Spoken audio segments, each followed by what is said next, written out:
This was shocking to me. And what really bothered me about this was sort of the direct connection between this statistic and the narrative that so many women, myself included, grew up being told.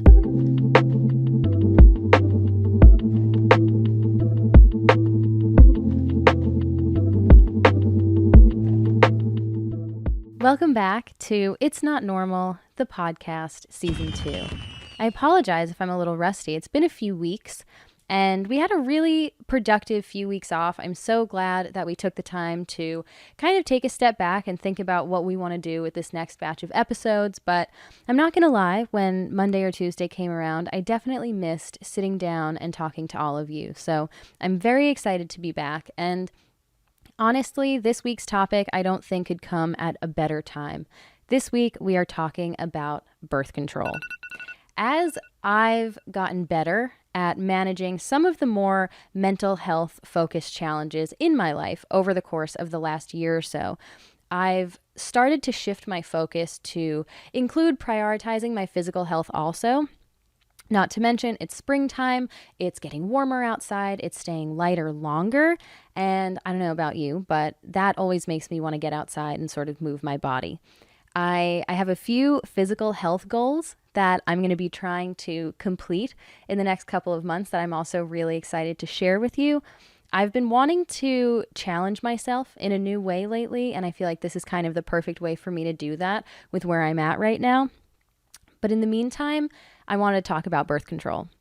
I am sure that I'm not the only one who's come across the Washington Post article that's been circulating lately titled, "Women are getting off birth control amid misinformation explosion." Birth control is something that I have personal experience with. It's something that affects both your physical and your mental health, and I personally felt like the article was a bit misleading. It didn't really sit well with me, and this is a big sister topic, so this seemed like the perfect way to kick off season 2 of It's Not Normal.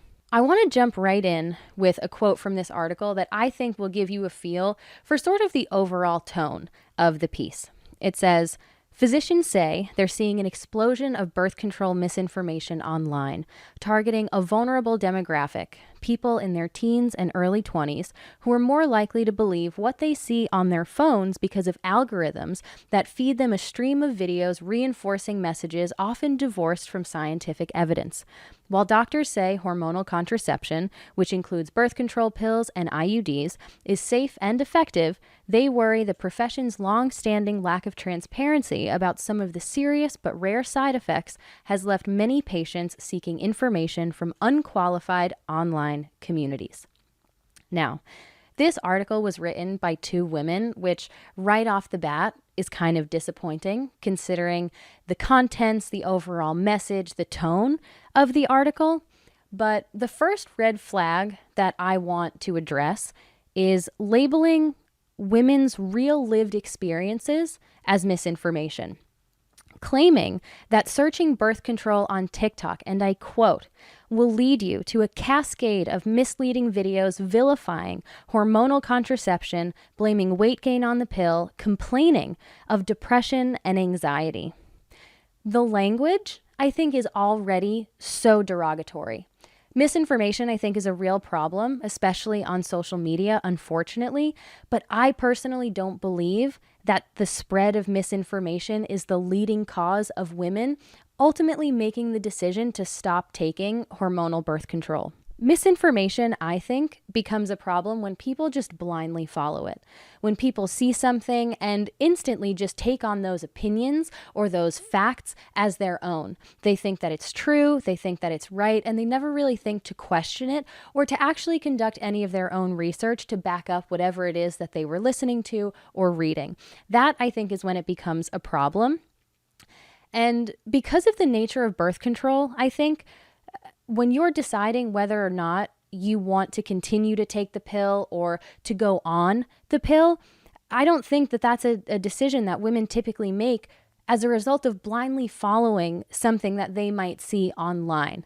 It has physical and mental side effects, and I think, at least even in my personal experience, when I would see other women talking about their experience with hormonal birth control, all it did was validate my own experience. And so it sort of piqued my interest and it prompted me to do a bit more research so that I could make the decision that was right for me.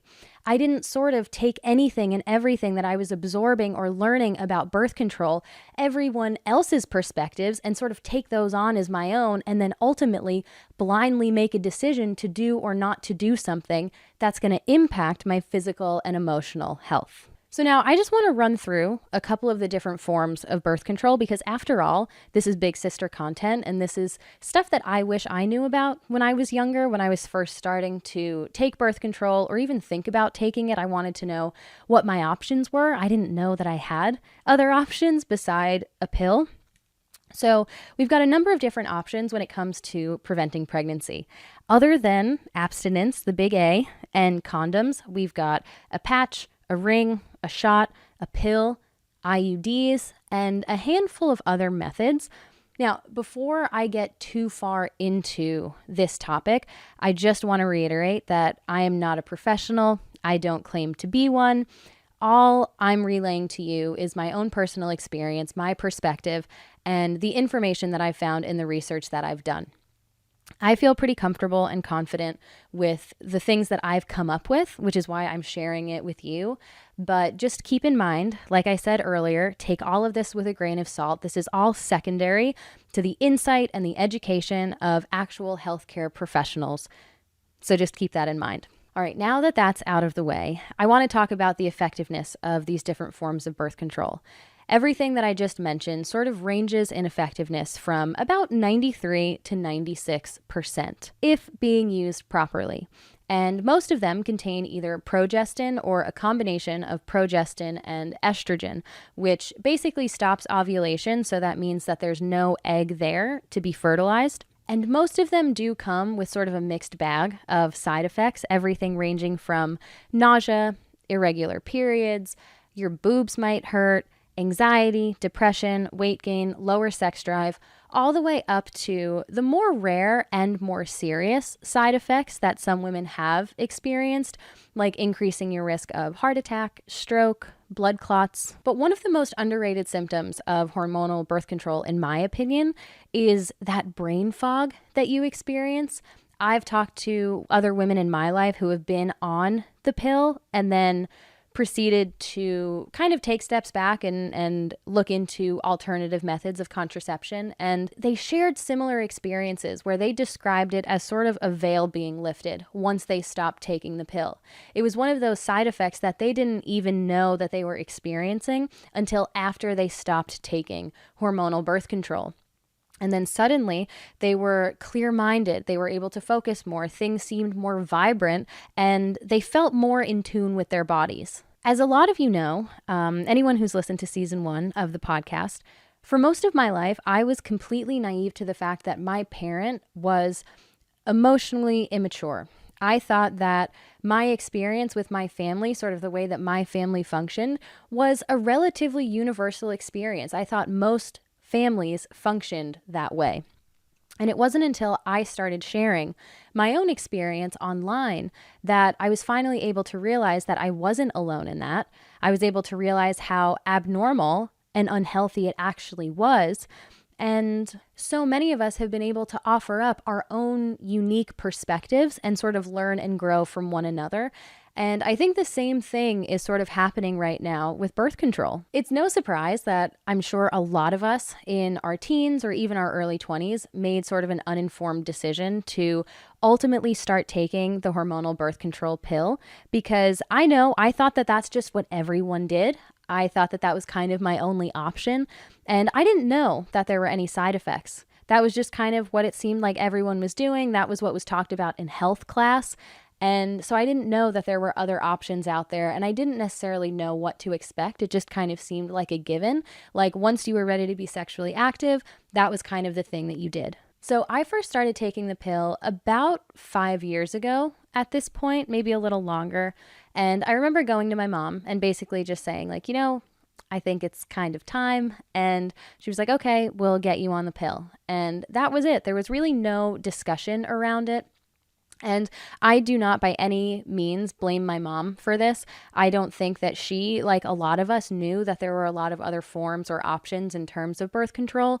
I think that just sort of seemed like proper procedure. And so once I was ready to be sexually active, or if I was in a relationship, it was kind of just like, okay, you're going to get on the pill. And that was that. And, I think this just reinforces how important it is for women to feel comfortable talking about their experience with different forms of birth control. I think about, if I had seen other women like me talking about the different forms of birth control that they had tried, what our different options are, what the side effects of these different options are, and things to look out for, that would have educated me and informed me and maybe saved me a little bit of grief for the next couple of years. And what's so upsetting about this Washington Post article is when it mentions that TikTok and Instagram and other social media outlets are censoring some content where women are speaking negatively about birth control. And that's really upsetting to me because, similar with mental health topics, I think perspective is absolutely invaluable. So I started taking the pill. I was taking a combination pill, which means that it contains both progestin and estrogen.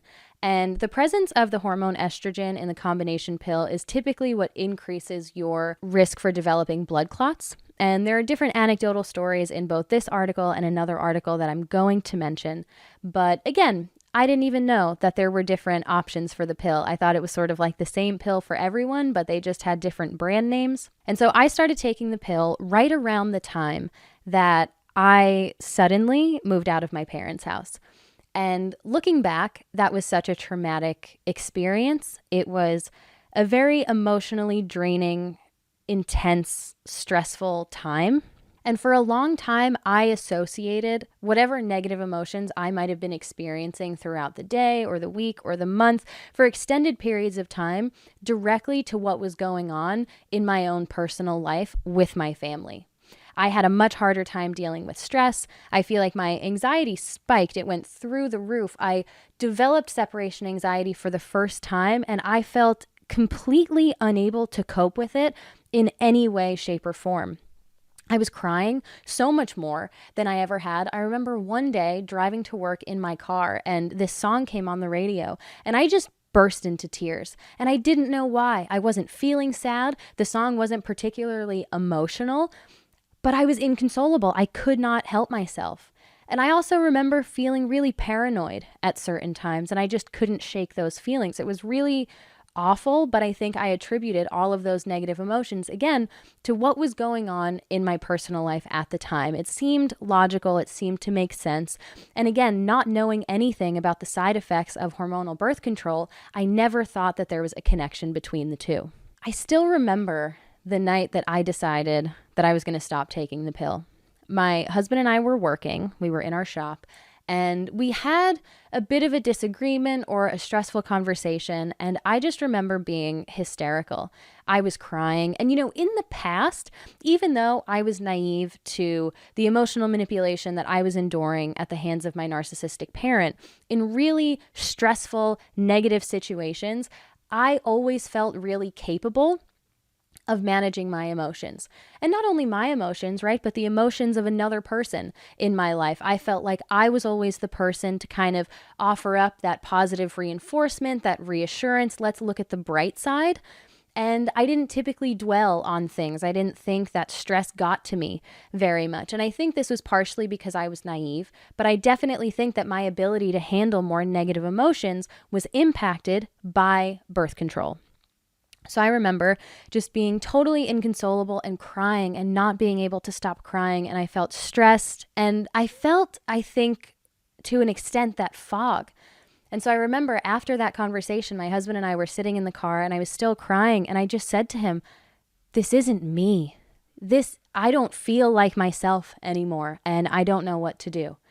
And so I think at that point, I had started to learn just a little bit about the side effects of hormonal birth control. I think just because as things were shifting and changing with my relationship, with my family, a lot of the more negative side effects kind of continued. They remained consistent.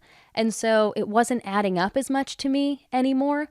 And sure enough, the more research that I had done, things started to click and I started to make the connection between the two.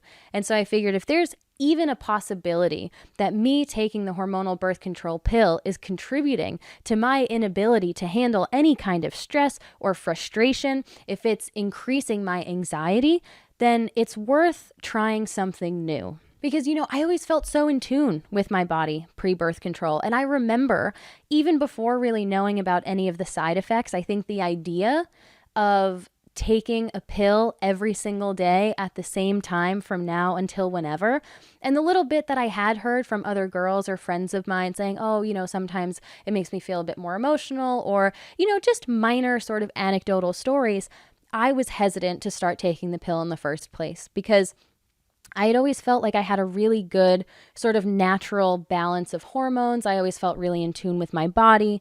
And so it just felt weird, I guess. But again, I thought that was kind of my only option. It seemed like everyone did it. So I didn't think too much about it. Even when I went to my gynecologist to get the prescription for birth control for the first time, no one told me about what the other kinds of contraception were, about any of the other forms of contraception. No one asked me about my lifestyle, my preferences, if I was hesitant at all, if I knew about the side effects. It was just a very quick sort of in and out, okay, here you go, here's the prescription, and that's that. Kind of assuming that I had already done the research, that I knew everything, that I didn't need any kind of guidance. And I don't know, I think that's a major flaw in a lot of women's experiences interacting with doctors, especially surrounding the topic of birth control. It's kind of like, okay, we've got this pill. It's so common. It's so widely used. Why does there need to be a discussion, right? If this is what you're coming in and asking for, then that's that. I'm just going to assume that you know everything. And I think that we can really do better on that front. So that night, my husband and I went home and we started researching the different types of contraception, different methods of birth control. And I ultimately decided on the copper IUD. I have the Paragard IUD and I've had it for the last 3 years. In the research that we were doing, it seemed like the physical side effects of the copper IUD were a bit more intense than most of the other forms of birth control. My period before I started taking the pill was already pretty light to begin with. And once I started taking the pill, it was even lighter. It would last 4 days. I would have a regular tampon in on like my heaviest days and feel completely safe leaving the house. My cramps were very minimal. And so that was a positive for me. And I know that, again, that's one of the reasons that even young girls in high school who may not be sexually active, start taking a hormonal birth control pill to help them manage really intense period symptoms, sometimes even to help with acne with their skin. And so it did have sort of a positive side effect for me in that way. And in doing some research about the IUD, it seemed like compared to the other forms of birth control, like I said, the physical side of things was going to be a bit more intense. Longer periods, heavier periods, more intense cramping. But what was so important for me and why the copper IUD really stood out is that it was one of the few options that had no hormones. And that was what was really more important for me. That was my main priority. Because I remember thinking to myself, I can handle physical pain symptoms much better than I can handle an emotional sort of mental side effect where my hormones are out of whack and these things are kind of happening that are outside of my control, right? If I have longer periods, okay, so be it. If they're heavier, I can take care of that. If my cramping is worse, I can deal. Right? But if I've got things that are going on that are messing with the different naturally occurring hormones in my body, where I'm no longer able to handle stress or kind of cope with negative emotions, that I can't do very much about. So I was willing to kind of let the physical side effects fall by the wayside and just kind of deal with them so that I could reap the benefits of, once again, just letting my natural balance of hormones kind of take over. Now, with the copper IUD, it can last for up to 10 years, which is great. And apparently there's no effect on your ability to get pregnant once it's been removed, which is another plus. Now, there are side effects to the copper IUD also, some rare, but again, serious side effects like it getting dislodged, kind of falling out of place, or perforating the lining of your uterine wall. Nothing in the medical field, I don't think, is entirely foolproof. And, when we're talking about contraception, I think the only way to entirely 100% prevent pregnancy without any risk of any negative side effect is probably abstinence. So I go to get the IUD inserted, and wow, was it painful. No pain medication, no even real disclaimer beforehand. They just said, maybe when you get home, take a Tylenol, try not to have anything else that you really need to get done for the day, and just take it easy. And it was a really intense pain. It was a pain unlike anything that I had really felt before. It felt like an intense pressure in my sort of lower abdomen, like internally. It's really hard to describe, but it was awful. And luckily, my husband had come with me, so he drove home, and I was just kind of curled up in the fetal position the entire drive home. And when I went home that night, I took an ibuprofen, I sat on the couch, I had my hot water bottle on my belly, and that was that. So the insertion itself kind of sucked, but again, at the forefront of my mind was, okay, this is going to be an effective form of birth control, and there are no hormones. So it seemed like the physical side of things was worth it for what I would hopefully be gaining emotionally. Now, in the Washington Post article, they touch on how a lot of the reported side effects of birth control typically resolve themselves in due time. My periods for the first 6 months to a year after I had the IUD inserted lasted anywhere from 26 to 35 days, which is anxiety inducing for anyone, especially if you were like me, and before that, you were always dead on 28 days apart. And it's nothing to really shrug your shoulders at. Not only was the timing a bit anxiety inducing, but my periods were much longer. They were much heavier. I went from always having sort of a 4 or 5 day period where I felt comfortable leaving the house with just a regular tampon, and that was it, to now my periods were lasting a full 7 days, sometimes even 8 days. And for the entire middle chunk, kind of days 2 through 4 or 5, I couldn't go longer than 3 hours without bleeding through a super tampon. And my cramps were so much more intense than they had ever been. When I was younger, I got my period pretty late, which I was always pretty thankful for. I was very active when I was a kid. I had very minimal cramping. And so this was kind of a complete switch up than everything than I had been used to. And, did these side effects resolve themselves and kind of level out eventually? Yes. But dealing with them for the better part of a year is incredibly inconvenient. And like I said, it's nothing to shrug your shoulders at. And so I think it's really important for us, doctors included, doctors especially, to really listen to women when they're speaking about their really honest, valid concerns about birth control. What are their symptoms? What are they experiencing? And I think that was one of the parts of this article that really kind of upset me, because it seemed like it was kind of nonchalant. Oh, these negative side effects of birth control that you might experience, sure, they're there, but in time they'll go away. A year is a long time. And when you're dealing with something every single month for a year, it dominates a lot of your thought process and how you live your life and the decisions that you make. Within the first 1 to 3 months, I want to say, of having the IUD though, I was already starting to feel much more like myself emotionally, mentally. I could feel a difference because I started to feel like me again. I was able to handle stress and frustration way more similarly to how I had pre-birth control, which I was so excited about. I felt so happy to have found kind of a solution. Again, even though the physical side effects were kind of sucky, I was so happy to be feeling clearer headed, like I could focus more, like I could handle more negative situations without crying or feeling completely overwhelmed. My anxiety even started to calm down a little bit, and I wasn't spontaneously bursting into tears anymore, so that was a plus. It's been about 3 years since I've had the IUD inserted, and now my periods are much more regular. Days 2 and 3 still totally suck. They're still really heavy. But I think that's a pretty universal experience for most women, whether or not they're on or have been on any kind of hormonal birth control. Overall, I would say that I've had a generally positive experience with the copper IUD. And the lack of side effects in terms of my mental and emotional health has probably been the best part of the entire experience. So naturally, having had this experience in my own personal life and coming across this article, kind of seeing a lot of different people talking about it, I felt compelled to do a bit more research about the long-term effects of hormonal birth control. And so in a New York Post article titled "Why More Women Like Me Are Abandoning the Pill Over Emerging Health Concerns," the author shares her own experience about starting hormonal birth control as a sophomore in high school.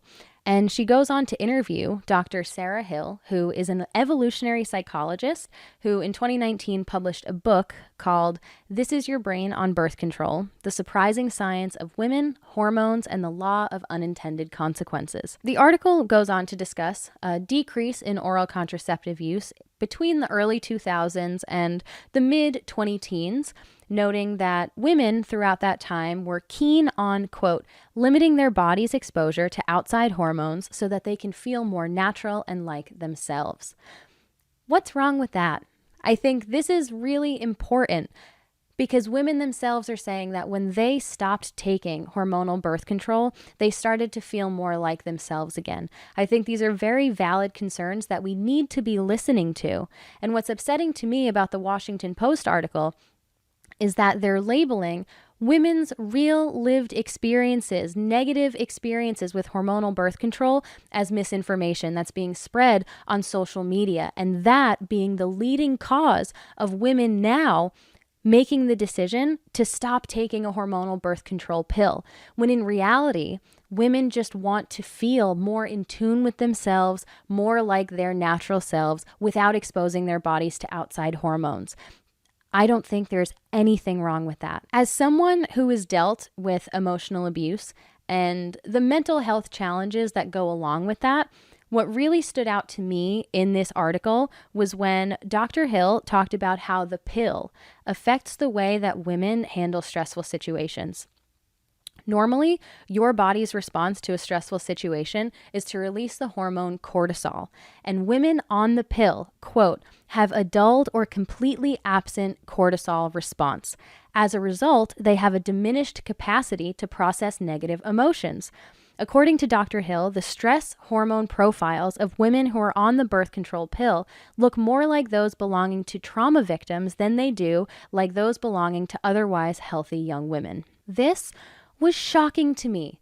And what really bothered me about this was sort of the direct connection between this statistic, this information, and the narrative that so many women, myself included, grew up being told. That women are crazy, so emotional, too sensitive. Even though I grew up in a female-dominated household, I always felt uncomfortable talking about things that were specifically related to women. Boobs, bras, vaginas, periods. If I ever needed to grab a pad from the hallway closet, I felt like I had to do it really quickly and kind of quietly. If I ever had to pass my sister a pad while we were out in public, I felt like I had to do it on the low. It was something to be ashamed of, like I was doing a drug deal. I felt like I had to compensate for other people's discomfort with something that was completely naturally occurring in half the population. It was very much the environment that I grew up in, unfortunately, one of those where I felt misunderstood as a woman. It was sort of that, well, sure, you have to deal with periods, but we have to deal with you on your period kind of mentality, which it makes me gag, honestly, to say it out loud, like, grow up. And yet at the same time, I had no perspective. And so I just remember never wanting to be that stereotypical emotional girl. The emotions that you experience throughout the different stages of your menstrual cycle were never explained to me. I was never encouraged to kind of lean into them or to understand what they mean. Even now, I've done so much more of a deep dive into this that I understand why at different times of my cycle, I feel different emotionally, socially, physically, and how to best kind of cater my lifestyle and my decisions throughout my cycle to best suit how I'm feeling in the moment. It was very much the opposite in the environment that I grew up in. I thought that the less I acted like a girl, If I never talked about my period, if I pretended like my cramps did not exist, if I never mentioned feeling upset or letting myself get too emotional, like that in some way or another would make me an objectively more attractive girl. Not in a physical sense, but just easier to be around, because I felt like any girl-related issues were kind of a nuisance to anyone who wasn't a girl, which is honestly a little devastating. But now I read this article that kind of breaks down how probably the most popular, widely used form of contraception among women, the hormonal birth control pill, has a significant impact and a direct connection to our ability to handle stressful situations and process negative emotions. It's no secret that women's healthcare research is consistently underfunded. I've learned in the research that I've done, only 2% of revenue from the pill goes back into research and development. And so not only are so many women shouldering the responsibility of preventing unwanted pregnancies in relationships, but our options are so limited and feed into this false narrative that ties these really negative, unfounded traits directly to our characteristics as a gender, which is so upsetting to me. It's like, here, take this thing that we're making your responsibility. I'm not going to tell you how it's going to make you feel, but it's going to maybe make you feel a little crazy. And then I'm going to call you out for being crazy and just assume that it's part of who you are. It's so backwards. And so in the Washington Post article, they interviewed a male OBGYN, which I have nothing against male OBGYNs, but to comment on an article like this, I don't know how you can speak confidently on something that you never have or never will experience, which is always something that's bothered me even in politics, when you've got these older males sort of making decisions about women's bodies and the rights that we have. When you are not a woman yourself, you don't understand what it's like. It doesn't really make sense to me, but that's a conversation for another day. But he said, quote, "People are putting themselves out there as experts on birth control and speaking to things that science does not bear out," which I think is completely false. I think a lot of the negative side effects that are being talked about and censored on social media are completely grounded. I think there's evidence to back a lot of them. But I think that's one of the reasons that a lot of women are taking to social media, not only to share their own experiences, but also as a source of information. It's because a lot of them feel like they're being gaslit by their doctors, like they're not taking their symptoms or their concerns very seriously if they can even get in front of a doctor at all. I'm about to turn 27. This is going to be my first year on my own healthcare plan. And because I'm self-employed, I don't get healthcare provided through an employer. And so I have to do this myself. And I applied at the end of the year last year. And I still, 4 months into the year, have not heard anything back. I've submitted my application, I sent in the necessary documents that they needed, and I've called a handful of times to check on the status of my application. When am I going to hear back? Do I need to send anything else in? And every single time I've called, they've told me the same thing, that they're so backed up to give them another 45 days. They've got so much going on and they'll eventually get to it. But now, what if I need to go to the gynecologist? What if I get sick and something happens? Am I covered? Do I have health care or health insurance? I don't know. I think the system is so flawed, and so I don't necessarily think it's always easy for women to take their questions or concerns to a medical professional, to a healthcare professional, because in my case right now, it's hard to even get in front of a doctor. Before I was off the plan that I was on up until this point in my life, I tried to make some appointments just for physicals so that I could make sure that I was in good health just in case something like this did happen and I was uncertain of my healthcare coverage for a little while. I was calling in November, and the earliest that these doctors were saying that they could take me was in April. For blood work, for a physical.